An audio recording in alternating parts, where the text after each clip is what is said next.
السلام عليكم ورحمة الله تعالى وبركاته. الحمد لله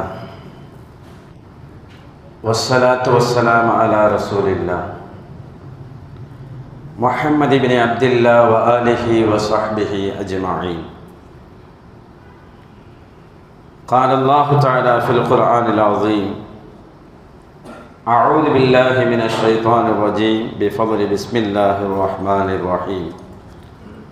وقالوا لن تمسنا النار إلا أياما معدودة إلى آخر الآية. அன்பு நிறைந்தவர்களே, அல்லாஹ்வுடைய அருளால் வாரந்தோறும் திருக்குர்ஆனுடைய வசன உரைகளை, அதன் விளக்கங்களை கேட்டறிந்து வருகிறோம். அல்லாஹ் தஆலா இதன் காரணமாக இம்மை மறுமை வாழ்க்கையை அல்லாஹ் நமக்கு சிறப்பாக்கி தருவானாக. குர்ஆன் படி வாழுகின்ற, குர்ஆனை நேசித்து வாழுகின்ற,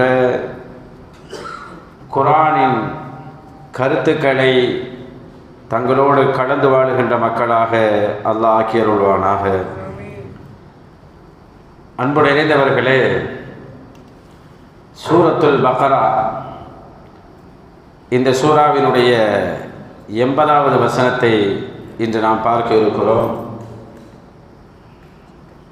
80 வசனம், 81, 82 போன்ற வசனங்கள் சொல்லுகின்ற கருத்துக்கள் என்ன, அதிலிருந்து நமக்கு என்ன பாடங்கள் இருக்கிறது, அதை நாம் எப்படி பார்க்க வேண்டும் என்ற தகவல்களை இன்றைய தஃப்சீரிலே நாம் காணுவோம். அன்பானவர்களே, சூரத்துல் பக்ராவினுடைய 80வது வசனம் யூதர்களுடைய அலட்சிய போக்கை சொல்லுகிறது. அல்லாஹ் மனிதர்களை படைத்துவிட்டு நன்மைகளை செய்கின்ற போது அவனுக்கு சோனத்தை தருவதாக, சொர்க்கத்தை தருவதாக, அவன் தவறு செய்கின்ற போது நரகத்தை தருவதாக, நரகத்தின் வேதனை அவன் சந்திக்க வேண்டும் என்பதாக குர்ஆனின் வழியாக, இறை தூதரின் வழியாக எச்சரிக்கை செய்திருக்கிறான், நற்செய்தி சொல்லியிருக்கிறான். ஆனால் இவ்வளவு செய்திகளையும் அல்லாஹ் சொன்னதற்கு பிறகும் எது நன்மை எது தீமைகள் என்பதையெல்லாம் அல்லாஹ் விளக்கி தந்ததற்கு பிறகும் கூட அந்த தவறுகளை செய்கின்ற போது அலட்சிய போக்கை காட்டக்கூடியவர்கள் யூதர்கள். தவறை செய்கின்ற போது ஒரு பயமற்றவர்களாக, பயம் இல்லாதவர்களாக, அதனால் நமக்கு என்ன வந்துவிடப் போகிறது என்று ஒரு அலட்சிய போக்கை கொண்டவர்கள் இந்த யூதர்கள் என்பதை வசனம் சூரத்துல் பக்ராவினுடைய 80 நமக்கு உணர்த்துகிறது. நம்மளை மார்க்க ரீதியாக ஒரு தவறிலிருந்து நம்மை தடுப்பது எது சொல்லுங்க பார்க்கலாம்? நரகம்னு சொல்லும் போது ஒரு பயம் வருகிறது. நரகம்னு சொல்லுகின்ற போது ஒரு பயம் வருகிறது நமக்கு. ஏன்னா நரகம் சாதாரணது கிடையாது, ரொம்ப கடுமையானது. குர்ஆன் எச்சரிக்கிறது, நரகத்தை பற்றி குர்ஆன் எச்சரிக்கிறது. எப்படி எச்சரிக்கிறது? இன்னஹு மையாதி ரப்பஹு முஜ்ரிமன், யாராவது ரப்பிடத்திலே குற்றவாளியாக, பாவம் இழைத்தவனாக வந்துவிட்டால் அவன் ஃபஇன்னலஹு ஜஹன்னம், அவனுக்கு நரகம் கிடைக்கும். நரகம் எப்படிப்பட்டது தெரியுங்களா? லா யமூத்து ஃபீஹா வலா யஹ்யா, அதில் மௌத்தாகவும் முடியாது, உயிரோடு இருக்கவும் முடியாது. புரியுதுங்களா? ஒன்று உயிரோடு இருக்கணும் அல்லது சாகணும். ஆனால் நரகத்தினுடைய நிலையை பற்றி குர்ஆன் சொல்லுகிறது. அவன் அங்கு மரணிக்கவும் மாட்டான், உயிரோடும் இருக்க மாட்டான். அவன் எப்படிப்பட்ட ஒரு வாழ்க்கை பாருங்க நரகத்தில். சொர்க்கத்தோடு கம்பேர் பண்ணிடக்கூடாது. சொர்க்கம் சொன்னா பாபா ஆதம் அலைஹிஸ்ஸலாம் என்ன நீளத்தில் இருந்தாங்களோ அதே நீளத்தில் தான் சொர்க்கவாசிகள் இருப்பாங்க. ஆதம் அலைஹிஸ்ஸலாம் அவர்களுடைய உருவத்திலே, அவர்களுடைய குணத்திலே இப்படியெல்லாம் பல நற்செய்திகள் வருகிறது. 33 வயசாக இருப்பார்கள் என்றால் நற்செய்தி வருகிறது. ஆனால் நரகம் அப்படி அல்ல. நரகத்தினுடைய நிலைகள் அப்படி அல்ல.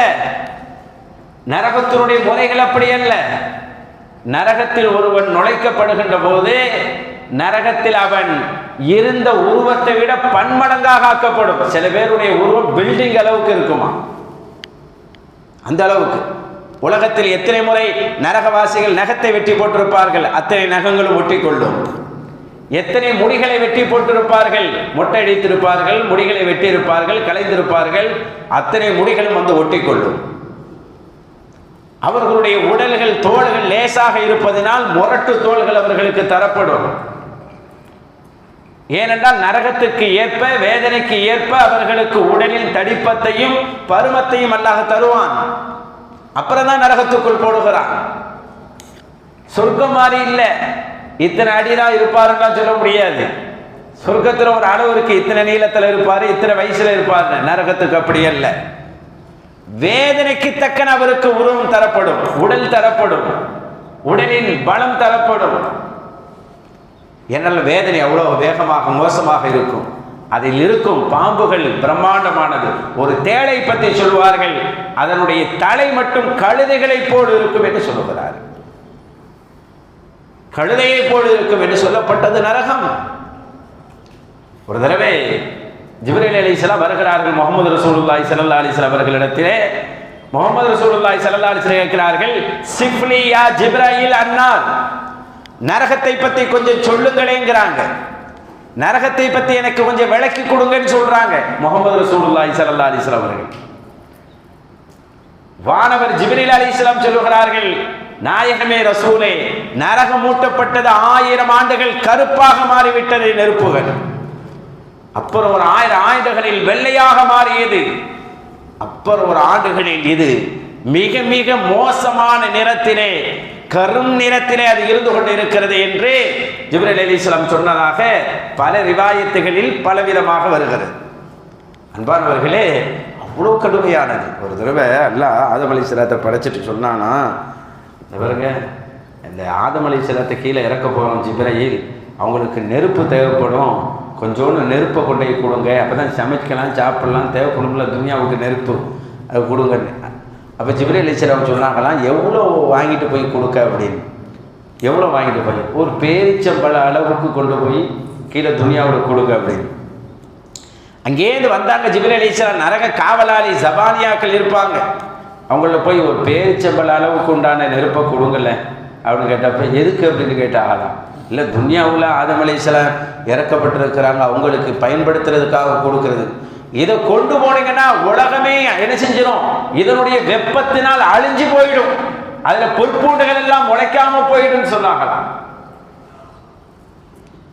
அப்ப என்ன செய்யலாம், அதுல இருக்கிற ஒரு கொட்டையில வச்சு கொடுக்கல, அதையும் இந்த துணியை தாங்காதுன்னு சொன்னாங்க. நரகத்தினுடைய பேரிச்சம்பழத்தினுடைய ஒரு கொட்டை அளவு கொண்டு போனாலும் இங்க இருக்கக்கூடிய விளைச்சல்கள் விளையாது என்று ஜிப்ரீல் அலைஹிஸ்ஸலாத்திட்ட நரக காவலாளிகள் சொல்லுகிறார்கள். வேற எவ்வளவுதான் வாங்கிட்டு போய் கொடுக்கறது, ரப்பிட்ட கேட்டுவாங்க, ரப்பிட்ட போய் கேட்டுவாங்க அப்படின்னு. ரப்பிட்ட வந்து கேட்டாங்களா, வானவர்கள் இப்படி சொல்லுகிறார்கள், எதை வாங்கி செல்வது, ஒரு அணு அளவுக்கு வாங்கிட்டு போங்கன்னு சொன்னான். நல்லா கண்ணுக்கு தெரியாத ஒரு பொருள், அணு என்பது கண்ணுக்கு பார்க்க முடியாத, கண்ணுக்கு புலப்படாத ஒரு பொருள். அந்த அளவுக்கு நீங்கள் நரகத்திலிருந்து நரக நெருப்பை வாங்கி கொண்டு சென்று அதை ஒரு நீர் இருக்கிறது, அந்த நீரிலே 70 முறை அதில் முக்குங்கள். அதன் பிறகு அதை எடுத்துக்கொண்டு மலையில் வையுங்கள். வைத்ததற்கு பிறகு அதில் இருக்கிற வெப்பத்தால் மலை உருகும். பின்னால் அதிலிருந்து ஏற்படுகின்ற புகையை எடுங்கள். அதுபோதும் இந்த துனியாவுக்கு என்ற அந்த புகையினுடைய வெப்பமே ஜாஸ்தின்னு சொன்னாங்க. அவ்வளவு கடுமையானது நரக வெப்பம் என்பது குர்ஆனின் ஹதீஸின் வழியாக நமக்கு எச்சரிக்கப்படுகிறது. இதை சொல்லுவதனால், இதை நாம் அடிக்கடி கேட்பதினால் செய்கின்ற பாவத்தை குறைக்கிறோம், செய்ய இருக்கின்ற தவறுகளை நாம் குறைத்துக் கொள்கிறோம் அல்லது நிறுத்திக் கொள்கிறோம், நம்மை நாமே சுத்தப்படுத்திக் கொள்கிறோம், ஒழுங்குபடுத்திக் கொள்கிறோம். உலகத்தில் ஒழுங்குபடுத்தப்பட்ட ஒரு சமூகம் இஸ்லாமிய சமூகம். ஆமாதானே? எந்த விபச்சாரங்கள் எந்த உம்மத்தில் இல்லாத அளவுக்கு குற்றங்கள் குறைந்த உம்மத்து இதுதான். விபச்சாரத்தை நோக்கி எந்த ஒரு முஸ்லிமும் போக மாட்டான் அறியாதவனை தவிர. எந்த மதுபான கடைகளுக்கு ஒரு முஸ்லிம் போக மாட்டான் அறியாதவனை தவிர. ஆமாவா இல்லையா? அப்ப இந்த மார்க்கம் நற்செய்திகளை கொண்டும் எச்சரிக்கையை கொண்டு மார்க்கம் அமைக்கப்பட்டதினால் குற்றங்கள் குறைக்கப்படுகிறது. ஆனால் இது முன்னாடி இருக்கிற உம்மத்துகளுக்கும் சொல்லப்பட்டது. அதை அவர்கள் அலட்சியப்படுத்தினார்கள். அவர்கள் என்ன சொன்னார்கள் என்பதை அல்லாஹ் நமக்கு சொல்லித் தருகிறார். இந்த குர்ஆன் இருக்குது பாருங்க, முன்னால் உள்ள வரலாறுகளை சொல்லுவதன் வழியாக இந்த உம்மத்துகளை அல்லாஹ் சரிபடுத்துகிறான். இப்படி நீங்க ஆயிராதீங்க. அவர்கள் என்ன சொன்னார்கள் தெரியுங்களா? நரகத்தை பற்றி சொல்லுகின்ற போது அவர்கள் சொன்ன வார்த்தை, வகாலு, யூதர்கள் சொன்னார்கள், லன் தமஸ்ஸனன் நார், நரகம் எங்களை தொடும், இல்லா ஐயாமம் மாதூதா, குறிப்பிட்ட நாட்கள் மட்டும்தான் எங்களை தொடும். இவரு பத்தியில யாரு சொல்றது? இப்படி எதுவும் சொல்லப்படுகிற இதருங்க, நரக வித்தியாசமானது. ஒரே பாவத்துக்கு ஒரே தண்டனை அல்ல. ஒருவர் செய்கின்ற பாவத்துக்கு ஒரு மாதிரியான தண்டனை கிடைக்காது. இப்போ ஒருத்தர் தொழுகையை விட்டுட்டாருன்னு வச்சுக்கிடுவோம். ஒருத்தர் தொழுகை விட்டுட்டாரு, விட்டவருக்கெல்லாம் ஒரே மாதிரி தண்டனை கிடையாது. அறியாதவன் விட்டான், அவனுக்கு ஒரு தண்டனை. தொழுகையை விளங்குனவன் விட்டான், அவனுக்கு ஒரு தண்டனை. ஒரு ஆலிம்சா குர்ஆனை படித்தவரே அல்லது அதனுடைய அர்த்தத்தை விளங்கியவர் தொழுகையை விட்டாரு, அதுக்கு ஒரு தண்டனை. விட்டது ஒண்ணுதான், தண்டனை மாறும். செயலை கவனித்து செய்தவரை கவனித்து தண்டனை மாறுகிறது. அந்த தண்டனைக்கு ஏற்ப வேதனைகள் கொடுக்கப்படுகிறது. ஆனால் இவர்கள் சொன்னார்கள், நாங்க ஒரு கொஞ்ச நாள் தான் நரகத்தில் கிடப்போம், ரொம்ப நாள்ல நரகத்துக்கு போக மாட்டோம்னு அலட்சியப்படுத்தினாங்க. அது காரணம் சொல்லு, இப்படி சொல்றதுக்கு அவங்களுக்கு காரணம் என்னண்டா, நரகத்தில் ஷஜரத்து ஜக்கும்னு ஒரு மரம் இருக்குது. அல்லாஹ் நரகத்தில் தூக்கி எங்களை போட்டோன்னே அந்த மரத்தினுடைய கடைசிக்கு போகிறதுக்கு எங்களுக்கு ஒரு 40 நாள் பிடிக்கும். அங்கே போனோடனே எங்கள் வேதனையெல்லாம் முடிஞ்சு போச்சு, நார்மலுக்கு வந்துடுவோன்னு நம்பிக்கை கொண்டாங்க. இது யார் சொல்றது? அவர்களுடைய தப்பான ஒரு நம்பிக்கை.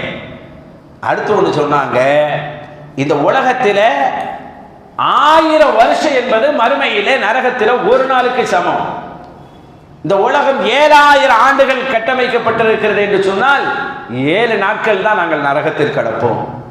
இப்படி ஒரு தப்பான கற்பனையான இட்டுக்கட்டப்பட்ட ஒரு கருத்தை பரப்பி வைத்திருந்தார்கள், நம்பி வைத்திருந்தார்கள். அடுத்து சொன்னாங்க, மூசா நபி வேதத்தை வாங்க வந்தாங்களா இல்லையா?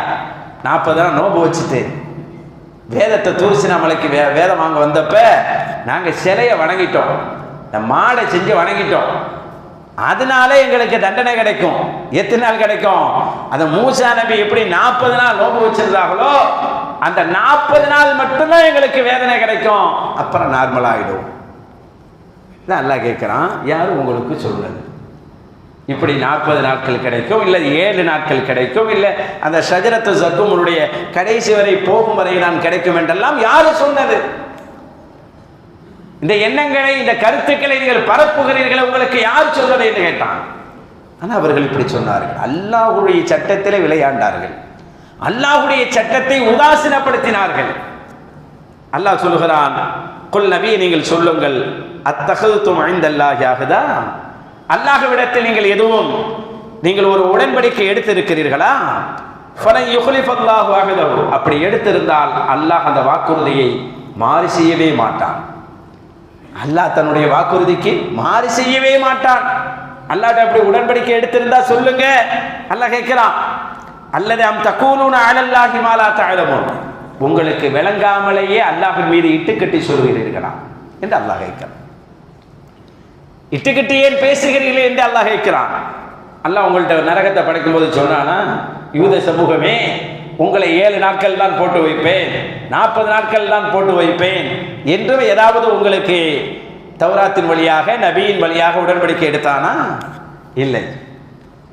ஆனால் நீங்கள் தப்பான கருத்தில் இருக்கிறீர்கள், நம்மளை ஒன்றும் செய்ய மாட்டான் என்ற கருத்தில் இருக்கிறீர்கள். இது தப்பு. ஆணவம் உள்ளவங்களுக்கு இந்த மாதிரி என்ன வரும்? ஆணவம் உள்ளவனுக்கு இந்த மாதிரி என்ன வரும்? நம்மளை ஒன்றும் செய்ய முடியாது அப்படின்னு. அது யூதர்களுக்கு அந்த ஆணவ புத்தி இருக்கிறது. முதல்ல ஷைத்தான் அழிஞ்சதே எதுல தான்? ஆணவத்தில் தான். ஷைத்தான்ட்ட கூட தப்பிச்சுக்கலாம், இந்த நஃப்ஸில் வர ஆணவத்தில் தப்பிக்க முடியாது. ஷைத்தான்ட்ட அவுதுக்கு இல்லாமல் ஷைத்தான் சொல்லுங்க ஓடி போயிடுவான். ஷைத்தான்ட்டு விலகி போகிறதுக்கு நிறைய துவாக்கள் இருக்குல்லங்க. ஷைத்தான்ட்ட விலகி போகணும்னா நிறைய துவாக்கள் இருக்கிறது. நமக்கு ஜாக்கிரதையாக விலகி போயிடலாம், பெரிய விஷயம் இல்லை. ஆனா நமக்குள்ள இருக்கிற ஆணவங்கிற அந்த மன இச்சைகள் இருக்கு பாருங்க, அதிலும் தப்பிக்க முடியாது. ஏண்டா செய்தான் கெட்டு போனான்ல, எதில் கெட்டு போனான்? நம்மளே செய்தான் கெடுக்கிறான்னு சொல்றோம். செய்தான் கெட்டு போனது எதில் கெட்டு போனான்? செய்தானா கெடுத்தான். யார் கெடுத்தது? அவனுடைய ஆணவம் தான், அவனுடைய நஃப்ஸ் தான். தன்னை யாரும் ஒண்ணு செய்ய முடியாதுன்னு நினைச்சான், தன்னை விட பெரியவர் யாரும் இல்லைன்னு நினைச்சான். அந்த ஆணவம் தான் அவனை அழிச்சிருச்சு. இப்ப ஆணவம் பெருசா இப்லீஸ் பெருசானா ஆணவம் தான் பெருசு. அதிலிருந்து தப்பிக்கிறது முக்கியமானது என்று பெருமக்கள் சொல்லி தருவாங்க. அந்த ஆணவம் யூதர்களிடம் இருந்தது. யூதர்களிடத்தில் அந்த ஆணவம் இருந்ததினால்தான் அல்லாஹ்வுடைய விஷயத்திலே இப்படி அவர்கள் பேசினார்கள். ஆனால் உண்மை நிலவரம் என்ன? உண்மை என்ன? உண்மை என்ன? அவர்கள் இப்படி பரப்புகிறார்கள். யூதர்கள், யூத புத்தி உள்ளவர்கள் இப்படி தப்பானதை பரப்புவார்கள். ஆனால் உண்மை என்ன என்பதை அல்லாஹ் அழகா சொல்லுகிறான் பாருங்க. 81வது வசனம், பலா மன் கஸப ஸய்யிஅத்தன். இந்த ஆயத்தை நல்லா கவனித்து பாருங்க. ஒருவர் ஒரு தவறு செய்கிறார், வ அஹாதத் பிஹி ஹதியத்துஹு, அவருடைய குற்றம், அவருடைய தவறு அவரையே சூழ்ந்து கொள்ளும், அவரையே தான் அது சூழ்ந்து கொள்ளும். ஃபஉலாயிக அஸ்ஹாபுன் நார், அவர்கள் நரகவாசிகள். ஹும் ஃபீஹா காலிதூன், நரகத்தில் என்றென்றும் இருப்பார்கள். இதில் எந்த சமூகம் என்று சொல்லப்படலை. எந்த சமூகம் என்று சொல்லப்படுகிறதா? எந்த பாலினம் சொல்லப்படுகிறதா? எந்த வயதுகள் சொல்லப்படுகிறதா? இதெல்லாம் கிடையாது. ஆத நபி காலத்தில் ஒருவன் செய்தாலும் இதை குற்றம் தான், தவறுதான். குற்றம் செய்தால் நரகம் தான், இதே சட்டம் தான். ஆத நபி காலத்தில் மட்டும் சட்டம் வேறையா? குற்றம் செய்தால் நரகம் தான். மூசா நபி காலத்திலும் குற்றம் செய்தால் நரகம் தான். முஹம்மது ஸல்லல்லாஹு அலைஹி வஸல்லம் காலத்திலேயும் அதுதான். சட்டங்கள் மாறலாம், தண்டனைகள் ஒன்றுதான். மறுமையினுடைய தண்டனை ஒன்றுதான். தவறு செய்கின்றவர் அதனுடைய கருமத்தை, அதனுடைய விளைவை அவர் அனுபவித்துதான் ஆக வேண்டும் என்று அல்லாஹ் சொல்லுகிறான். அல்ல என்ன சொல்லுவான் பாருங்க. அவங்க என்ன சொன்னாங்க? கொஞ்ச நாள் தான் இருப்போம்னாங்கல்ல. அல்லாஹ் என்ன சொல்லுவான் பாருங்க, என்றென்றும் இருக்கணுங்கிறான். நரகத்தில் உள்ளவங்க என்றென்றும் இருக்க வேண்டும். அந்த தவறுக்காக, அந்த குற்றத்திற்காக அவர்கள் அங்கே இருக்கணும். நரகத்திலேயே ரொம்ப லேசான தண்டனை, 2 செருப்பு ஒருத்தருக்கு அறிவிக்கப்படும். அதுதான் லேசான தண்டனை. செருப்பு 2, நரக செருப்பு 2 இல்லையா? செருப்பு 2 அறிவிச்சா என்ன ஆகும் தெரியுங்களா? அதனுடைய சூட்டால் கைகள் எல்லாம் நெருப்பா போயிடும், பற்கள் எல்லாம் நெருப்பா போயிடும், நாவுகள் எல்லாம் நெருப்பா போயிடும். யஹ்லா மின்ஹா திமாஹு, அவருடைய மூளை அப்படியே கொதிக்க ஆரம்பிக்கும். கல் மிரிஜல், எப்படி அடுப்புல சட்டியை வச்சு தண்ணியை ஊற்றி கொதிக்க வச்சா கொதியா கொதிக்கிறதோ அது போன்று அவருடைய மூளை கொதிக்கும். அந்த மாதிரி கொதிக்கும் என்கிறார்கள். 2 சப்பலை போட்டார். அதுதான் லேசான தண்டனை, மிக லேசான தண்டனை அதுதான். கியாமத் நாள்ல மிக லேசான தண்டனை அதுதான் என்று சொல்லுகின்ற போது அந்த தண்டனையை அலட்சியப்படுத்துறது பாருங்க. அதனுடைய வீரியத்தை லேசுப்படுத்துகிற வேலைகளை யூதர்கள் செய்தார்கள். அதனாலதான் எந்த ஒரு தவறையும் லேசா நினைச்சிடக்கூடாது. உமர் ரலியல்லாஹு பலஸ்தீனுக்கு போயிருந்தாங்க. உமர் ரலியல்லாஹு பைத்துல் மக்தஸ் வெற்றி பெற்றப்ப பலஸ்தீனுக்கு போறதுக்காக போயிருந்தாங்க. போற வழியில போகும்போது ஒரு நாய் தண்ணிக்காக தாகத்தில் நின்று கொண்டு நிற்கிது. அதால் தண்ணி எடுத்து கொடுக்க முடியல. இது உமர் ரலியல்லாஹுடைய வரலாறு வருது. இது வேற எங்கேயாச்சும் கேட்டு இதையும் குழப்பிடக்கூடாது. உமர் ரலியல்லாஹுடைய வரலாறு வருது. ஏன்னா சில நேரங்களில் இந்த நாய் வரலாறுகளை சில இடங்களில் கேட்டுறது, இது அங்கெல்லாம் வருது, இங்கே பேசுகிறாங்களே அப்படின்றது. அந்தந்த வரலாறு ஒருத்தருக்கும் ஒரே வரலாறு பல பேருக்கு நடக்குதா இல்லையா? நான் பைக்கில் போனேங்க, அப்படி போய் உழுந்துட்டேங்க. அதை இன்னொருத்தரும் சொல்லுவார், நானும் பைக்கில் போனேங்க, அப்படி உழுந்துட்டேன். இன்னும் சொன்னதையே சொல்கிறேன்னு சொல்லக்கூடாது, அவரவருக்கு அது நடக்குது. பலஸ்தீனுக்கு போனச்சுமே ஒரு நாய் தண்ணிக்காக தாகித்து கொண்டு தண்ணியை குடிக்காம தயங்கி நிற்கின்ற போது தண்ணீர் எடுத்து கொடுத்தாங்களோ ஒரு பிரசத்தவர்கள் இல்லை. எவ்வளவு 22 லட்சம் சதுர மைலை ஆட்சி கொண்ட மகா பெரிய ஜனாதிபதியாக இருந்தவர்கள், அவ்வளவு பெரிய ஆட்சியாளர். நாய் நம்மளை மார்க்க எப்படி சொல்லுது, நாயை பற்றி எப்படி சொல்லுது, நாயினுடைய சட்டத்திட்டங்கள் நம்மளுக்கு நல்லாவே தெரியும். நாய்க்கு தண்ணி எடுத்து கொடுக்குறாங்க. கொடுத்துட்டு ஒன்று சொன்னாங்க, இங்கே பாரு, நாய்க்கு முன்னால் பேசுகிறார், இங்கே பாரு, நாளை மறுமையிலே உமருடைய ஆட்சியிலே ஒரு நாய் தாகித்து நின்றது, ஆட்சியாளரான உமர் அதை கண்டும் காணாமல் போய்விட்டார் என்று எனக்கு எதிராக உன்னை நிறுத்தி அல்லாஹ் என்னிடத்தில் கேள்வி கேட்டு விடுவான் என்ற பயம்தான் உனக்கு நான் தண்ணீரை எடுத்து கொடுக்கிறேன் என்றார்கள். ஒரு தவறு ஒரு நாயின் வழியாக கூட ஏற்பட்டுவிடக் கூடாது என்று நினைக்கிறார்கள். நம்மளாம் இன்னைக்கு சில இதை பைக்கில் போயிட்டே இருப்போம், யாரோ விழுந்திருப்பாங்க, அதை யாரோ பார்த்துக்குருவாங்க, நம்ம பாட்டுக்கு போயிடுவோம். இல்லை ஏதோ ஒன்று நடக்கும், அதை பின்னாடி உள்ளவங்க பார்த்து போயிட்டே இருப்போம். கல் ஒன்று ரோட்டில் இருக்கும், எடுத்து போட்டு போகலாம், சரி யாரோ அதை எடுத்து போடுவாங்க, நம்ம கண்டுகொள்ளாமல் போகிறோம், அலட்சியமாக போகிறோம். வேகமாக பின்னாடி வண்டி வந்துக்கிட்டு இருந்தால் அது ஒன்றும் செய்ய முடியாது. அது நார்மலாக எடுத்து போகக்கூடிய சூழல் இருந்தும் எடுத்து போடாமல் போகக்கூடிய நிலையெல்லாம் இருக்குது. ஆனால் இந்த தவறு கூட வந்து விடக்கூடாது என்று நினைக்கிறார்கள். எப்படி பாருங்க, எப்படிப்பட்ட இது பாருங்க. அப்பாசியா காலத்தில் ஒரு சில ஆட்சியாளர்கள் முன் பின்னெல்லாம் இருந்தாங்க, ஒரு சில பேர் அப்படி இப்படி இருந்தாங்க. அப்போ ஆட்சியாளருக்கு சட்டை தச்சு கொடுக்குற பொறுப்பில் ஒருத்தர் இருந்தார், டைலர், ஹையாத். ஒரு டைலர் வந்து ஆட்சியாளர்களுக்கு இன்றைக்கெலாம் அவங்க ஆட்சியாளர்களுக்குன்னு சில டைலர்கள் இருப்பாங்க, அவங்கள்ட்ட தான் அவங்க தப்பாங்க, ரொம்ப காஸ்ட்லியாக. அப்போ தச்சு கொடுக்கறதுக்காக ஒரு டைலர் இருந்தார். அவருக்கு என்னவோ நெருடல், இந்த ஆட்சியாளர்கள் தவறு செய்கிறார்கள், மக்களுக்கு அநீதி செய்து கொண்டிருக்கிறார்கள், இவர்களுக்கு நாம் ஆடைகளை தைத்து கொடுக்கிறோமே, இது சரியாக இருக்குமா, இப்படி நாம் தைத்து கொடுக்கலாமா? அவர் காசுக்கு வேலை செய்கிறாரு, அவர் காசுக்கு வேலை செய்ய, டைலர் என்ன செய்வாரு, துணியை கொடுத்தா தச்சு கொடுப்பாரு. அவன் யாரு, என்ன, முஸ்லிமா, இந்துவா, எப்படியெல்லாம் அது தேவையில்லை அவருக்கு. அவர் வேலையை அவர் பார்க்கிறார். ஆனால் யோசிக்கிறார், இந்த ஆட்சியாளருக்கு கொடுக்குறோமே, ஆட்சியாளர்கிட்ட காசு ரொம்பவே கிடைக்கும், காசு ரொம்ப கிடைக்கத்தான் செய்யும், தனக்கு நல்ல பொறுப்பும் பதவியும் பாதுகாப்பும் கிடைக்கத்தான் செய்யும். ஆனாலும் பயம் வருகிறது, என்ன செய்யறது? உடனே சுஃபியான் சௌரி ரலியல்லாஹு தஆலா, அந்த காலத்தில் இருந்த மிகப்பெரிய ஒரு இறைநேசர் சுஃபியான் சௌரி ரலியல்லாஹு தஆலா, அவங்கள போய் கேட்குறாங்க, இப்படி ஒரு நான் ஆட்சியாளர்களுக்கு ட்ரெஸ் தச்சு கொடுக்குறேன், இது நான் வந்து அவங்க செய்கிற அநியாயத்துக்கு துணை போவதாக இருக்குமா? அவர்கள் அநியாயம் செய்கிறார்கள், நான் ஆடைகளை தைத்து கொடுத்ததினால் அவர்களுடைய அநியாயத்துக்கு துணை போனது மாதிரி ஆகுமா என்று சுஃபியான் சௌரி ரலியல்லாஹு தஆலா அவர்கள்ட்ட கேட்டபோது என்ன சொல்லியிருப்பாங்க யோசிச்சு பாருங்க. ஒரு அநியாயக்காரனுக்கு ட்ரெஸ்ஸுகள் தைச்சு கொடுத்தா அவர் காசுக்கு தைச்சு கொடுக்குறாங்க, என்ன சொல்லியிருப்பான்னு நினைக்கிறோம். ஆனால் அவர்கள் சொன்னார்கள், அநியாயக்காரனுக்கு நீ ஆடை தைத்து கொடுத்ததினால் அநியாயத்துக்கு துணை போய்விட்டாய் என்று நான் சொல்லவில்லை, அநியாயமே நீ செய்து விட்டாய் என்று நான் சொல்லுகிறேன்.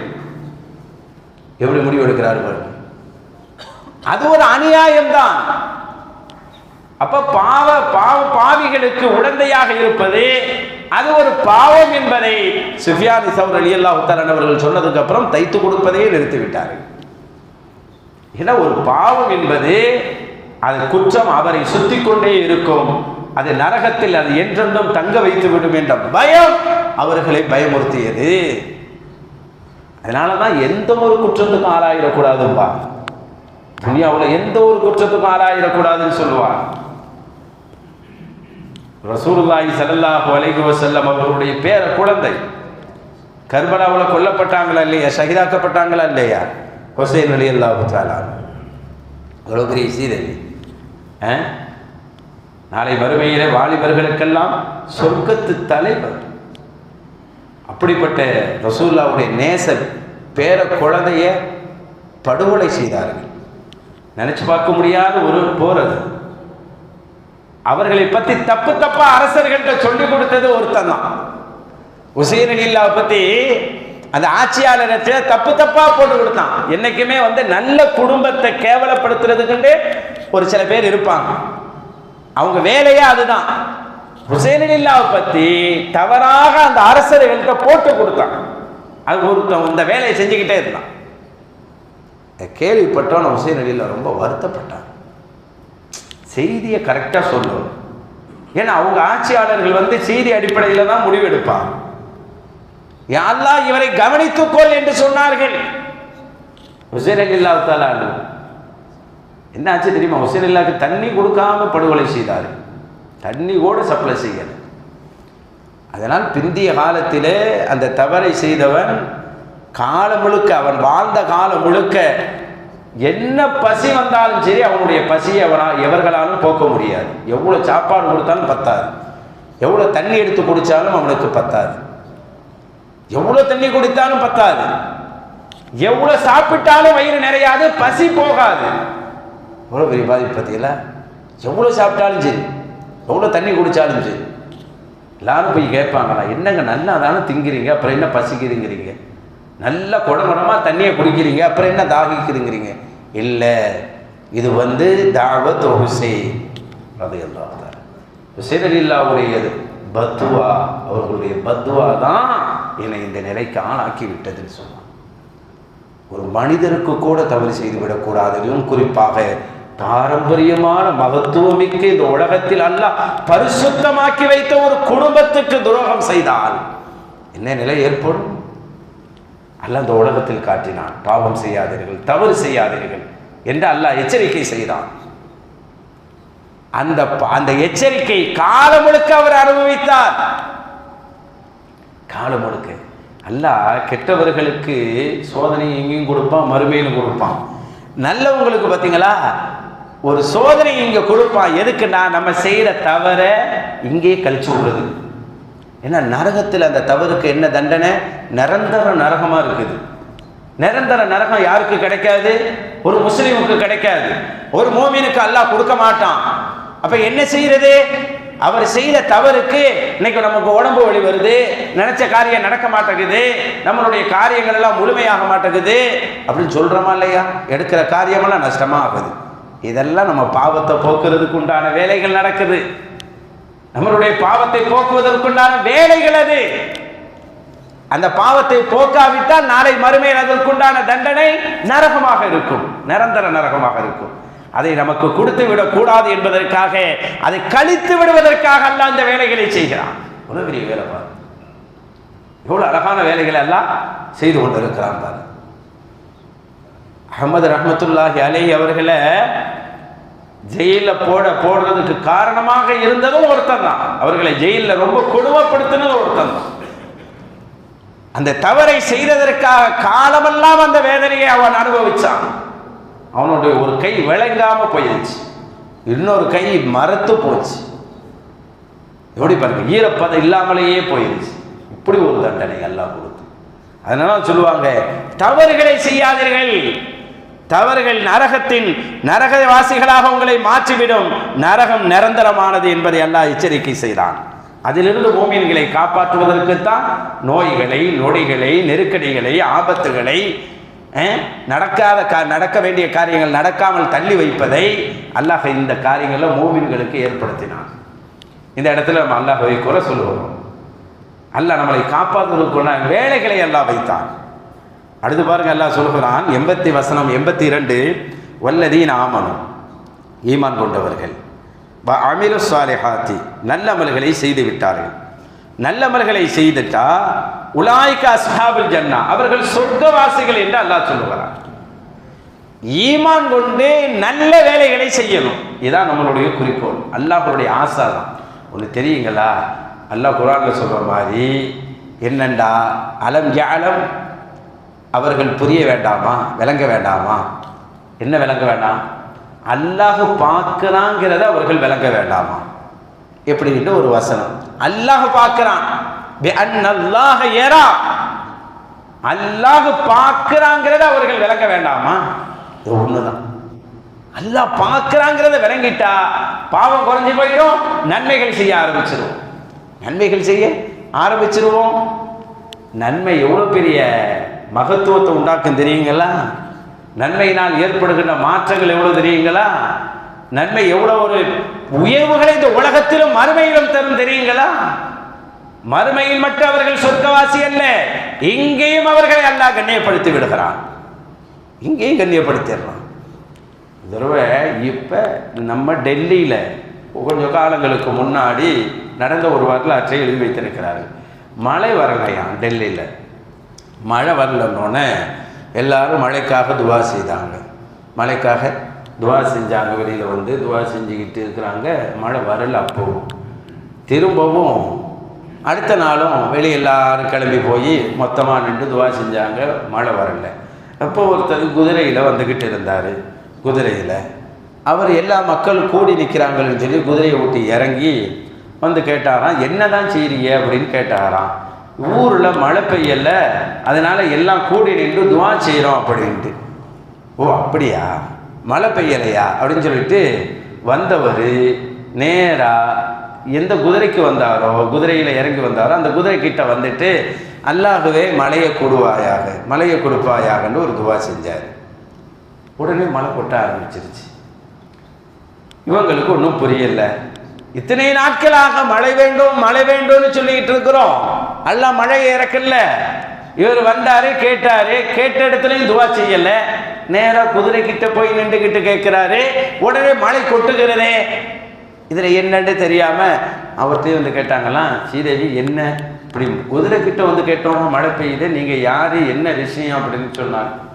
இப்போ அவங்க சொன்னாங்களாம், ஒன்றும் இல்லை, இந்த குதிரைக்கு மேலே எங்கள் அம்மா உட்காந்துருக்குறாங்க. குதிரைக்கு மேலே பெண்களை ஒரு இது போட்டு பல்லக்கு வச்சு மூடி வச்சுருப்பாங்க. குதிரைக்கு மேலே எங்கள் அம்மா உட்காந்துருக்குறாங்க உள்ள. எங்கள் அம்மா யார் தெரியுமா? அவங்க கால விவரம் தெரிஞ்சு எந்த அந்நிய பெண் அந்நிய ஆணையும் பார்த்ததில்லை, எந்த ஒரு தப்பான எண்ணத்தையும் எண்ணியதில்லை. அல்லாஹ்வை எப்போதும் மறக்காம வாழ்ந்த ஒரு பெண்ணு என்னுடைய தாயார். எனக்கு விவரம் தெரிஞ்சு எனக்கு ஏதாவது ஒரு தேவை வந்தா எங்க அம்மா கிட்ட நின்று கேட்பான், அல்லாஹ் தந்துருவான். நான் இதை அனுபவிச்சு ஓ எங்க அம்மாவுடைய அந்த பரிசுத்த வாழ்க்கைக்கு அல்லாஹ் தர்றான்னு எனக்கு நம்பிக்கை வந்துடுச்சு. அதனாலதான் மழை இல்லாத உங்களுக்கு மழையை கேட்பதற்கு நான் அங்கிருந்து கேட்டிருந்தா எனக்கு கிடைச்சிருக்குமான்னு தெரியாது. பரிசுத்தமான ஒரு என் தாயிற்கு அருகில் நின்று கேட்டா அல்லாஹ் தண்ணீரை இறக்கி வைப்பான்னு நினைச்சுதான் பக்கத்துல வந்து கேட்டேன். அல்லாஹ் இறக்கி வச்சான், அல்ஹம்துலில்லாஹ்னு சொன்னாங்களாம். ஒரு பெண் தன்னுடைய வாழ்க்கையை மிக பரிசுத்தமாக்கி வைத்ததுனால ஒரு ஊருக்கே மழை இறக்கி வைக்க முடியுது இந்த டெல்லியில என்று சொன்னால் ஒரு நல்ல அமல்கள் எவ்வளவு உயர்வை உண்டாக்குகிறது பாருங்க. ஒருவர் நல்ல அமலாக இருந்தால், அந்த காலத்துல பார்த்தா கண்ணீரை வடிக்கிற கண்கள் இருந்தது, இன்னைக்கு இல்ல. இரவெல்லாம் முழித்து தொழுகின்ற கண்கள் இருந்தது, இன்னைக்கு இல்லை, அப்படி இல்லை, கொஞ்ச நேரம் இல்லை. அப்துல்லா இப்னு முபாரக் ரலியல்லாஹு தஆலா அவர்கள் பாடம் நடத்திக்கிட்டு இருந்தாங்களாம். பாடம் நடத்திக்கிட்டு இருக்கும்போது மாணவர்கள்லாம் உட்காந்துருந்தாங்க. திடீர்னு விளக்கு, அப்போ ஒரு சின்னதாக ஒரு விளக்கை பற்றி விட்டு பாடம் நடத்திக்கிட்டு இருந்தாங்க. விளக்கு அணைஞ்சிருச்சு. விளக்கு அணைஞ்சோடனே விளக்கு பத்துறதுக்காக மாணவர்கள் ரெடி ஆகுறாங்க. விளக்கு பத்துறதுக்கு மாணவர்கள் ரெடி ஆகுறாங்க. இந்த விளக்கை பத்துற இந்த கேப்பில் விளக்கு அணைஞ்சா விளக்கை பற்றணும், எவ்வளோ நேரம் ஆகும்? விளக்கை பற்றிட்டு பார்த்தா அந்த இடைப்பட்ட நேரத்துக்குள்ள அவங்க தாடி நினையும் அளவுக்கு அழுதிருந்தார்களாம். சொல்றாரு, விளக்கு அணைந்து அதை பத்தும் நேரத்துக்குள் தாடியும் நினையும் அளவுக்கு அழுது கொண்டு இருந்திருக்கிறார்கள். பெருமக்கள் எல்லாரும் தெரிகிற மாதிரி அழமாட்டாங்க, இருட்டில் தான் அழுகுவாங்க. அதனால அவங்க வாழ்க்கை வெளிச்சமா இருந்துச்சு. இருட்டுக்குள்ள அழுகுவாங்க, இருக்கிற கொஞ்ச நேரத்தில் அழுதார்கள். அந்த ஊரே ரஹ்மத்துடைய பரக்கத்தை பெற்ற ஊராக இருந்துச்சு. ஆமாவா இல்லையா? எப்படிப்பட்ட நல்ல அமல்கள் அவர்களிடத்தில் இருந்தது பாருங்க. சொர்க்கவாசிகள் என்று அல்லாஹ் சொல்லுகிறான். யார் ஈமான் கொண்டு நல்ல அமல்கள் செய்கிறார்களோ அவர்கள் சொர்க்கவாசி. அப்ப அவர்கள் யார்? இந்த உலகத்தில் சொர்க்கவாசியாக வாழுகிறார்கள். அப்படிப்பட்ட சொர்க்கவாசிகளுக்கு பக்கத்திலேயோ அருகிலேயோ நாம் வாழ்ந்தால், அவர்களை நண்பர்களாக ஆக்கி கொண்டால், அவர்களுக்கு அருகிலே நாம் பேசி அவர்களோடு முராக்கபா, அவர்களோட ஒரு அருகிலே ஆஸ்வாசமாக இருந்தால் எவ்வளவு நன்மையை பெற முடியும் யோசிச்சு பாருங்க. இப்னு ருஷ்துன்னு சொல்லி மிகப்பெரிய ஒரு அறிஞர் இருந்தாங்க, அல்லாமா இப்னு ருஷ்த். நிறைய கிதாபுகள் எழுதியிருக்கிறாங்க, நிறைய கிதாபுகள் எழுதியிருக்கிறாங்க. பிதாயத்துல் முஜ்தஹித் அப்படிங்கிற கிதாபுகள், நிறைய ஃபிக்ஹ் கிதாபுகள் நிறைய எழுதியிருக்கிறாங்க. அவங்க ரொம்ப சூப்பரானவங்க. அவங்க என்ன செய்வாங்க தெரியுங்களா? இரவு முழுக்க, பகலெல்லாம் வணங்குவாங்க. உமர் ரலியல்லாஹு மாதிரி தான், பகலெல்லாம் மக்களுக்காக, இரவெல்லாம் ரப்புக்காக. பகலெல்லாம் மக்களுக்காக, இரவெல்லாம் ரப்புக்காக. 2 நேரமும் உழைப்பு தான். இப்படி உமர் இப்னு கத்தாப் ரலியல்லாஹுடைய வாழ்க்கை. அந்த மாதிரி ஒரு வாழ்க்கையா அல்லாமா இப்னு ருஷ்த் அவங்க மௌத்தாகும்போது அவங்க சொல்லிட்டு மௌத்தா போனாங்களாம், நான் மௌத்தாயிட்டா என் ஜனாசாவை கழுவும் போது சுடுதண்ணி போட்டு கழுகணும். சுடுதண்ணி போட்டு தான் கழுகணும். இந்த சுடுதண்ணினா ரொம்ப சூடாக வைக்க மாட்டாங்க, மிதமான சுடுதண்ணியாக வச்சு அதில் இழந்த இலை போட்டு இப்படி கழுகி சுத்தம் பண்ணுவாங்க. அப்படி நீங்கள் எனக்குரிய தண்ணியை சூடு பண்ணுறதுக்கு விறகுலாம் வாங்க வேண்டாம், விறகு எங்கேயும் வாங்காதீங்க. நான் கித்தாபு எழுதுறதுக்காக நான் பயன்படுத்தின குச்சிகளை சீவி சீவி சீவல்களை வச்சிருக்கிறேன். அந்த சீவல்களை எடுத்து அடுப்பை எரித்து தண்ணியை சூடாக்கி அதிலிருந்து எடுத்து என்னை குளிப்பாட்டுங்கள் என்று சொல்லி வசியத் பண்ணாங்க. இப்படிவார். அப்படி அவர்கள் மரணத்திற்கு பிறகு, மூத்தானதற்கு பிறகு அந்த தண்ணீரை சூடு பண்ணுவதற்காக அவர்கள் சீவிய சீவல்களை நோக்கி மக்கள் போய் பார்த்தால் பல பேர் ஜனாசாவை குளிப்பாட்டலாம், அந்த அளவுக்கு சீவல்கள். இன்னைக்கெல்லாம் பெண் உள்ளேயே மை வந்துருச்சு. அன்னைக்கு குச்சியை சீவி அதில் மை தொட்டு எழுதுகிற ஒரு பழக்கம், அந்த சீவல்கள் அவ்வளோ இருந்ததாம். அதை கொண்டுதான் அவர்களுக்கு எரிக்கப்பட்டு தண்ணி சூடாக்கி அவர்களுக்கு ஜனாசா குளிப்பாட்டப்பட்டுச்சுன்னு எழுதுவாங்க. அவங்க வாழ்க்கையில் 2 நாள் மட்டும்தான் கிதாபுகள் இந்த தீனுக்காக எழுதவில்லை. யோசிச்சு பாருங்க, இந்த தீனுடைய அத்தனை சட்டங்களை எழுத வேண்டும் என்று ஆசைப்பட்டார்கள். மார்க்கத்துக்காக எல்லா நல்ல வேலைகளையும் செய்யணும்னு ஆசைப்பட்டார்கள். அவங்க சொல்லுவாங்க, 2 நாள் மட்டும்தான் நான் இரவுல உட்கார்ந்து எழுத முடியாமல் போச்சு அப்படின்பாங்க. ஒன்று, நான் கல்யாணம் பண்ண நாள் அன்னைக்கு என்னால் எழுத முடியாமல் போயிடுச்சு. மார்க்கம் எழுதுறத எதையோ எழுதுறதில்லை, குர்ஆனுடைய விளக்கம், மார்க்க விளக்கம், இந்த உம்மத்துக்கு தேவையான சட்டம், இதை எழுதி வைத்து விட்டு போகணும்னு நினைச்சாங்க. அடுத்து எங்கள் அம்மா மூத்தான நாள், எங்கள் அம்மா மூத்தான நாள்லேயும் எனக்கு எழுத முடியாமல் போயிடுச்சு. மீது எல்லா நாளும் ஏதாவது நல்ல அமல்கள் செய்து கொண்டே என் வாழ்க்கை கழிய வேண்டும் என்பதற்காக எழுதி கொண்டே இருந்தேன் என்று சொல்லுகிறார். யோசிப்பார். ஷாஃபி மதுஹபில் ரொம்ப சூப்பரான ஒரு இமாம் சொன்னால் அல்லாமா நவவி ரஹ்மத்துல்லாஹி அலைஹி அவர்களை சொல்லுவாங்க, 2ஆம் ஷாஃபின்னு சொல்லுவாங்க. அந்த அளவுக்கு பேர் பெற்றவர்கள் 2ஆம் ஷாஃபி ரஹ்மத்துல்லாஹி அலைஹி சொல்லுவ அளவுக்கு பேர் போனவர்கள். யோசிப்பார். ரியாது ஸாலிஹீன் போன்ற கிதாபுகளை எல்லாம் உலகத்துக்கு தந்தவர்கள். 700 ஆண்டு காலம் யோசிப்பார். 7 நூற்றாண்டுகளாக ஒரு கிதாபு வாசிக்கப்படுகிறது என்று சொன்னால் அவர்களுடைய வாழ்க்கை எவ்வளவு சுத்தமாக இருக்க வேண்டும். ஒரு புக்கை எவ்வளவு நாள் படிக்கலாம்? ஒரு ஆள் ஒரு மணி நேரம் படிப்போம், 2 மணி நேரம் படிப்போம், போர் அடிக்கும், என்னடா இந்த புக்கை படிக்கிறது அப்படின்னு. 700 வருஷமாக ஒருவர் எழுதின புக்கு படிக்கப்படுதுன்னு சொன்னால் அவர்களுடைய வாழ்க்கையும் அவர்களுடைய அமல்களும் அவர்களுடைய ஈமானும் எவ்வளவு சுத்தமாக இருந்திருக்கும், எவ்வளவு அழகான ஈமானாக இருந்திருக்கும். யோசிச்சு பாருங்க. அந்த புக்கு வாசிக்கப்படுது. இன்ன வரைக்கும் கிதாபுகளில், அரபு கல்லூரிகளில் அந்த கிதாபு படித்து கொடுக்கப்படுகிறது. எவ்வளவு அழகான ஒரு அமல்கள் செய்திருப்பாங்க. அல்லாஹு அக்பர். அவங்கள பார்க்க ஒரு நண்பர் வந்தார். வந்து அவங்கள்ட்ட ஒரு வாரம் தங்கிட்டு போகலான்னு நினச்சி வந்தாங்க. வந்தால் அவங்க சுற்றி கித்தாபு தானா சொல்கிறாங்க. நைட்டெல்லாம் அவங்களோட பேசிக்கிட்டு இருப்பேன், அவங்க கித்தாபு எழுதிக்கிட்டு இருப்பாங்க, அவங்க பேசிக்கிட்டே இருந்துட்டு எனக்கு தூக்கம் வந்துட்டு நான் எந்திரிச்சு தூங்க போயிடுவேன், அவங்க அப்படியே இருந்து எழுதிக்கிட்டே இருப்பாங்க. நான் சொல்கிறேன், நான் இருந்த 7 நாட்களையும் பார்த்தேன், காலை விரித்து அவர்கள் உறங்கவில்லை. காலை விரித்து உறங்கவில்லை. நம்மளுக்கு காலை விரிக்கலன்னா தூக்கமே வராது. ட்ரெயினில் கூட கொஞ்சம் ஸ்லிப்பர் பெற்றுக்கிறது நல்லா இருக்கும். உட்காந்து போகிற மாதிரி சிட்டிங்கு கிடையாது போவோமா, என்னடா இது அப்படி. ஒரு நாள் நம்மளால் உட்கார்ந்து தூங்க முடியவில்லை, ஒரு நாள் உட்கார்ந்து தூங்க முடியவில்லை.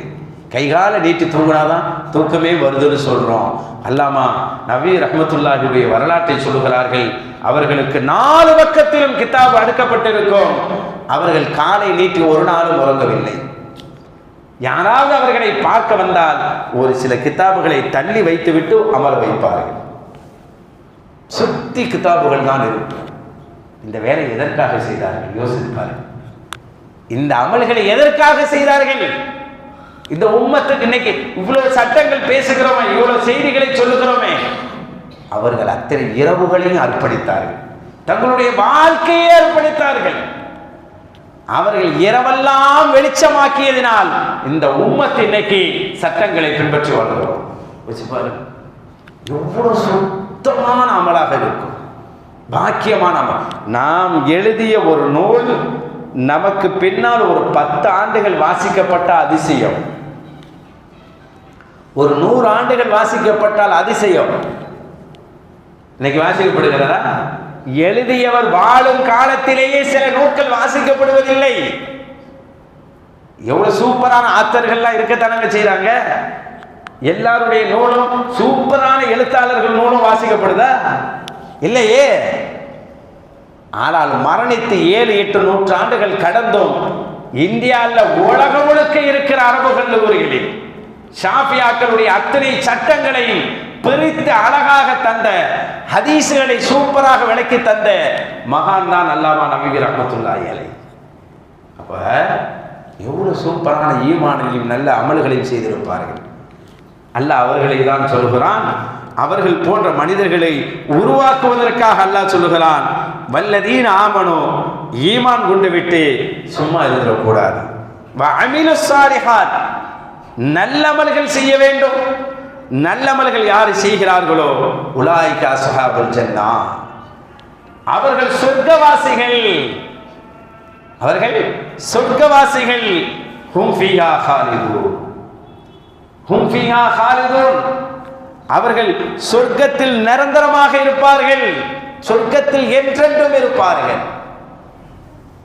இந்த சொர்க்கத்தை வாங்கிறதுக்காக எத்தனை பேர் பாடுபட்டு இருக்காங்க தெரியுங்களா? எத்தனை பேர் மாற்றி இருக்குமா? நிறைய மனிதர்களை உருவாக்கி இருக்கிறாங்க. முந்தைய காலத்தில் பனி இஸ்ரவேலர்கள் காலத்தில் 2 பேர் இருந்தாங்களாம், நண்பர்கள் தான். 2 பேர் இருந்து 2 பேரும் ஒன்றா தொழில் செஞ்சாங்களாம். 2 பேரும் ஒன்றா தொழில் செஞ்சாங்க. அதில் ஒருத்தர் வந்து தொழிலுடைய விவரங்கள், அதனுடைய கணக்கு வழக்குகள் எல்லாத்தையும் அவர் தான் எழுதி வைப்பார். இன்னொருத்தர் பணம் போட்டதோடு முடிஞ்சு போச்சு, வேலை செய்கிறதோடு முடிஞ்சு போச்சு, அதுக்குள்ளே போக மாட்டார். முழுக்க ஒருத்தட்ட தான் இருக்கும். இந்த சில நேரங்களில் ஒருத்தட்ட கணக்கு வழக்கு மாட்டிக்கிறோம், அதனால பின்னாடி பெரிய பிரச்சனையே வரும். அந்த மாதிரி 30 வருஷமாக 2 பேரும் சேர்ந்து தொழில் செய்கிறார்கள். 30 வருஷ காலம் பிரம்மாண்டமான வருமானங்கள் அல்லாஹ் கொடுத்தான். இப்ப என்ன ஆச்சுண்டா, யாரு கணக்கு வழக்கு வச்சிருந்தாங்களோ அவர் சொன்னாரு, இந்த வருப்பா, இந்த சொத்தெல்லாம் எனக்குள்ளது, இதுல உனக்கு எந்த பங்கும் கிடையாது, இதுல உனக்கு எந்த பங்கும் கிடையாது அப்படின்னு சொல்லி அவர் வேண்டாம் நான் சத்தியம் பண்றேன்னு சொன்னார். நான் வேண்டாம் சத்தியம் போட்டு சொல்றேன், இதுக்கும் உனக்கு எந்த சம்மதமும் கிடையாதுன்னு சொல்ல நினைச்சாராம். அப்ப இவர் சொன்னாராம், இவர் 30 வருஷ காலம் தன்னுடைய ஒரு ஆயுள் காலம் என்று சொல்வார்கள். இன்னைக்கு ஆயுள் தண்டனைனா அது கீழே தானே ஓடுது. அப்ப ஆயுளையே கழித்தவர் அவர் சொல்லுகிறார், சரியோப்பா எனக்கு பணமே தராட்டிலும் பரவாயில்லை, சத்தியம் பண்ணார், பொய் சத்தியம் பண்ணார். பொய் சத்தியம் பண்றவள் அல்லாஹ் நரகத்தில் போட்டுருவான். நீ நரகத்துக்கு போயிடக்கூடாது. 30 வருஷ காலம் என்னோடு இருந்திருக்கிறாய், 30 வருஷ காலம் என்னுடைய நண்பராக நீ வியாபாரத்தில் இருந்திருக்கிறாய். நாளை மறுமையிலே நீ நரகத்துக்கு என்னால் செல்வதை என்னால் தாங்க முடியாது. அதனால் நீ பொய் சத்தியம் பண்ண வேண்டாம், வேண்டாம் முழு சொத்தையுமே நீனே எடுத்துக்க, சத்தியம் வேண்டாம்னு சொன்னார். இதை பார்த்தோன்னு அவர் மனசு மாறி போயிட்டு, என்னடா ஒரு பாவம் செய்ய விட மாட்டேங்கிறாரு. சத்தியம் இன்னைக்கு எதா இருந்தாலும் சாதிக்கிறது சத்தியத்துல தாங்க சாதிக்கிறாங்க. சத்தியமே இல்லை, சத்தியமா இல்லை, இதை சொல்லிதான் சாதிக்கிறது. நீ சத்தியத்தை மட்டும் பண்ணாதே, நாளை மறுமையில் அல்லாஹ் உன்னை பிடிச்சிருவான். அது வேண்டாம், எனக்கு சொத்தே இல்லாட்ட பரவாயில்ல, அல்லாட்ட நீ மாற்றிடக்கூடாது. எனக்கு நண்பராக இங்க இருந்ததை போல நாளை மறுமையிலும் நீ இருக்கணும் அப்படின்னு சொல்லி ஆசைப்பட்ட அவரை நினைச்சு பெருமிதம் கொண்ட அந்த நண்பர், இல்லவாப்பா நான் போய் சொல்லிட்டேன், நான் உன்னை ஏமாத்தன்னு நினச்சிட்டேன், தப்பு தான் பண்ணிட்டேன், இந்த மாதிரி நான் தப்பு பண்ணக்கூடாது அப்படின்னு சொல்லி இனி இந்த மாதிரி வேலைகளை நான் செய்ய மாட்டேன், நமக்கு இந்த சொத்து 2 பேருக்கும் பங்கானது என்று சொன்னார். பாருங்க எந்த காலத்தில். அப்ப நம்முடைய நண்பரை கூட தவறு செய்ய வைக்க கூடாது.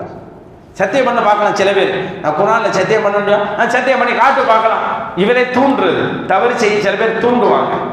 அவர் தான் விளங்காம தவறு செய்ய வர்றாருண்டா விளங்கினவர் என்ன செய்வாரு?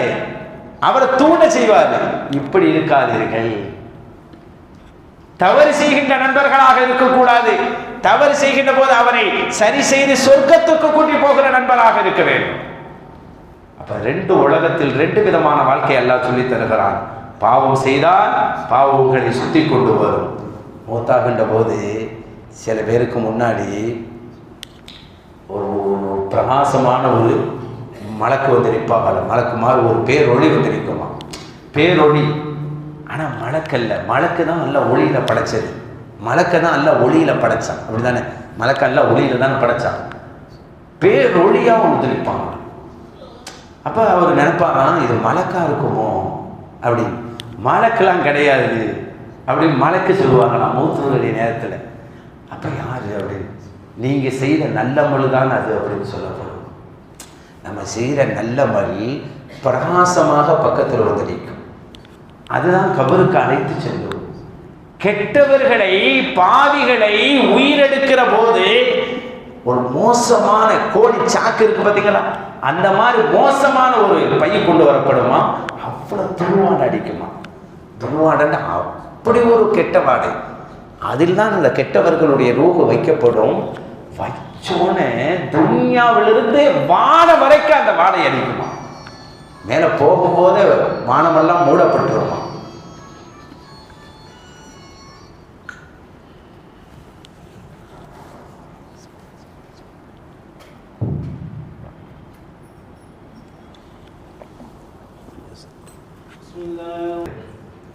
கெட்டவர்களுடைய உயிர்கள் அந்த துர்வாடை மிக்க அந்த பையிலை போடப்பட்டு தூக்கி போட போகின்ற போது வானங்கள் எல்லாம் மூடப்பட்டோம்.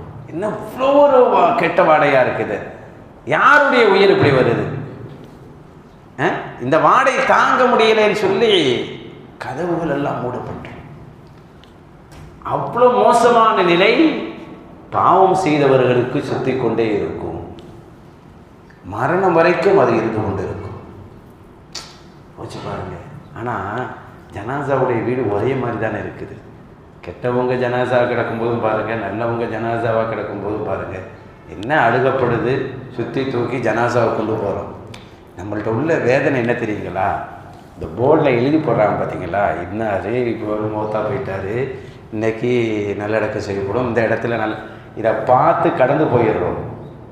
இதை பார்த்துட்டு இவரா இப்படி இருந்தார், இப்படி போயிட்டார், எப்படிங்க மூத்தா போனார், இப்படி கேட்டுட்டு போயிடுறோம் பார்த்தீங்களா. அவரோடு நின்றுக்கிறோம். நாளைக்கு மரணம் நமக்கு வருகிறதுங்கிற அந்த சிந்தனை அந்த இடத்துல யோசிக்கிறது இல்லை. ஆனால் மற்ற பொருளை பாருங்கள், ஒரு ட்ரெஸ் வாங்கி போட்டு போனால் இதை எப்போது நாம் வாங்கி போடுவோம் என்ற ஆசை வருகிறது. ஒரு வீடு கட்டி இருந்தால் அந்த வீடு போல நாம் எப்போது வீடு கட்டுவோம் என்ற ஆசை வருகிறது. போர்டில் அல்லது ஒரு ஏலான் பண்ணும்போது இவர் இந்த இடத்தில் மரணித்து விட்டார் என்றால் அவரை விசாரிக்கிறோமே தவிர இப்படி ஒரு நாள் நமக்கு விசாரிக்கப்படும், ஏலான் செய்யப்படும், போர்டில் எழுதி போடப்படும் என்று சிந்தனை வருவதில்லை. சஹாபாக்களுடைய ஒரு செய்தியை சொல்லட்டுங்களா. சில சஹாபாக்கள் கையிலே மோதிரம் போட்டு இருப்பவர்களாக இருந்தால் அல்லது பிந்திய காலத்தில் வந்த தாபியன்கள் கையில் யார் கையில் மோதிரம் இருந்தாலும் அவர்களுடைய மோதிரத்தில் ஒரு வாசகத்தை எழுதுவார்கள். கஃபா பில் மௌத்தி வாயிலா, எழுதி வைத்திருப்பார்கள். எனக்கு புத்தி சொல்லி தருவதற்கு மௌத்து ஒன்றே போதும், எனக்கு புத்தி சொல்வதற்கு அறிவுரை சொல்வதற்கு இந்த மௌத்து போதும் எனக்கு அப்படின்னு மோதிரத்தில் எழுதி வச்சிருப்பாங்க. இப்படி சஹாபாக்களும் பின்னால் வந்த தாபியன்களும் இருந்தார்கள். என்றால் ஒரு மனிதனை நெறிப்படுத்துவது மரணம்தான். நல்லவனாக இருக்க, அவன் தீயவனாக இருக்க, அவனை ஒழுங்குபடுத்துவது எது என்றால் மரண செய்தி அல்லது மரணம். யோசிப்பார்கள். சுத்தி இருப்பவர்களோ, நண்பர்களோ, உற்றார்களோ, உறவினர்களோ, தாயோ, தந்தையோ, சகோதரர்களோ, சகோதரிகளோ, முன்னோர்களோ, மூதாதையர்களோ, அவர்களுடைய செய்திகள் தான் நம்மளை ஒழுங்குபடுத்துகிறது. இந்த ஒழுங்குபடுத்துகிற முறை இந்த உம்மத்தில் தான் உண்டு. அதனால தான் நம்மளுடைய ஜனாசாவுகள் ஆட்டம் பாட்டம் இல்லை. பார்த்தீங்களா, ஆட்டம் பாட்டம் கிடையாது, அமைதி தான் நடக்கும். ஏனென்றால் அது அறிவுரை சொல்லப்படுகின்ற இடம். இன்று நேற்று பின்னால் நடந்து சென்றவர் தான் இன்று முன்னால் ஏற்றப்பட்டிருக்கிறார். பின்னால் வர இருப்பவர்கள் நாள் முன்னால் ஏற்றப்பட இருக்கிறார்கள் சந்தூக்கில் என்ற செய்தியை ஞாபகப்படுத்துவதற்காகத்தான் கலிமா ஷஹாதா என்று அழைத்து செல்லப்படுகிறது. அங்கே எந்த ஒரு மைக்கும் யூஸ் பண்ணுவது இல்லை, ஆட்டம் பாட்டம் போடுறது இல்லை. வெறும் மரண செய்திகள் மட்டும் சொல்வது பயமுறுத்துவதல்ல, இந்த உலகத்தை புரிந்து கொண்டு வாழ்வதற்குண்டான நிலைகளை அந்த மரண செய்தி சொல்லுகிறது. அதனால் அல்லாஹ் சொல்வதை போல நல்லவர்களுக்கு சொர்க்கம் உண்டு, தீயவர்களுக்கு நரகம் உண்டு என்று சொல்லுகிறான். அதன்படி வாழ்வதற்கு தான் மரணம், வியாதி போன்ற நிலைகளை அல்லாஹ் உருவாக்குகிறான். அல்லாஹு தாலா அதை பாடமாக நாம் எடுத்து வாழவும், அல்லாஹு தாலா அதிலிருந்து நல்லதை நாம் பெற்று வாழவும், தீயதிலிருந்து விலகி வாழவும் அல்லாஹ்வே நமக்கு அருள் செய்வானாக. நம் குடும்பத்தார்களுக்கும் அருள் செய்வானாக. நீண்ட ஆயுளையும் நல்ல சுகத்தையும் அல்லாஹ் தருவானாக. நம்மளுடைய அனைத்து அமல்களை அல்லாஹ் கபூல் செய்வானாக. அவனுக்கு பொருத்தமான மேலான அமலை செய்வதற்கு அல்லாஹு தாலா நமக்கு நசீபை தந்தருள்வானாக. ஆமீன் ஆமீன். வல்ஹம்துலில்லாஹி ரப்பில் ஆலமீன். அஸ்ஸலாமு அலைக்கும் வரஹ்மத்துல்லாஹி வபரகாத்துஹு. அலா முஹம்மத் ஸல்லல்லாஹு அலைஹி வஸல்லம். ஸல்லல்லாஹு அலா முஹம்மத் ஸல்லல்லாஹு அலைஹி வஸல்லம். ஸல்லல்லாஹு அலா முஹம்மத். யா ரப்பி ஸல்லி வஸல்லிம்.